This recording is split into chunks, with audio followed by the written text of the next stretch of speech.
Tinuod yun ang giingon nila ba, nga kaning mga Kristohanon nga anad o comfort, ay, yun, komportable ra kayo. Di yun makalahutay sa pagpangalagad sa Ginoo. Amen.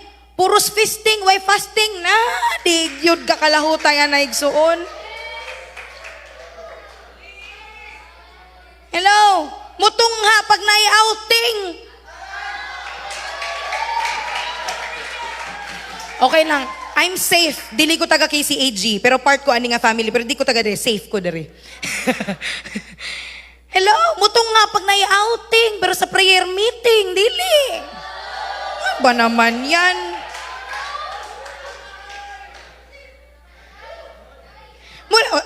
Ay, mo sige reklamo. Mag-level up man kahata. Tama na o tama na? Tama na. Ano man, unsa may pulo, kabaluay ani ra magud nakasimple sabton. Kung di mo motubo, kung di mo muswag, di man mapuslan ning simbahan na. Try daw ninyo magtukod mo eskwelahan nga wa mo'y ma-produce nga graduates. Nya way ka di makapasar og let. Way makapasar sa mga licensure exam, panirado mo ang simbahan nga walay ma-raise nga leaders, ma-send nga mga tao to work sa Great Commission, panirado mo Mao man natong trabaho. Amen. Diba?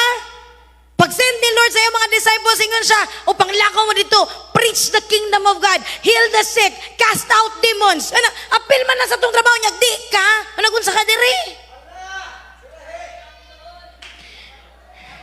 We are in the last days. Jesus is coming back. Dako pa ang trabaho. You are the harvester of God. And the Lord says, pray to the owner of the field. Pray to the Lord of the harvest that He will send harvesters. Wala ta na kinanglag mga tulog sa nang nag-harvest ang uban. Ingon ang book of Proverbs, alaot ang tao nga matulog panahon tingani.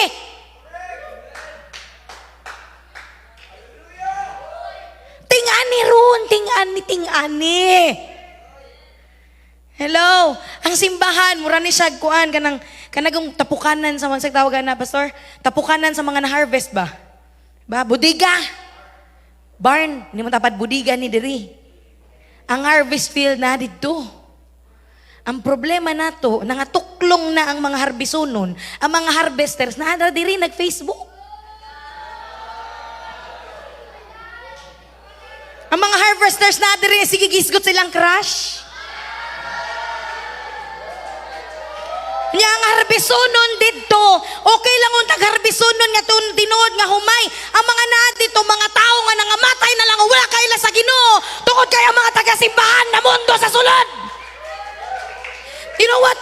Matthew 24, nagingon sa dira nga, the signs, the good signs, di ba sa balik sa Ginoo. But one of the signs nga clear kay nga mahitabo sa church is that the church, ang love nato will turn cold. Mahimong wax cold. Ang atong gugma, unsa nga gugma ang gisgutan dira, kana makabaton tag compassion sa mga wala pa naluwas.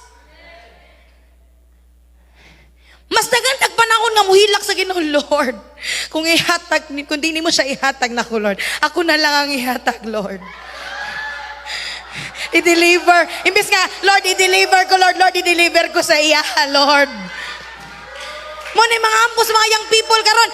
You know what? I desire to see a generation will cry to the Lord, God, give us souls. God, give me souls, God.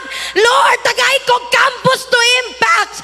God, give me souls to disciple. God, I want to raise a generation that will please you, God.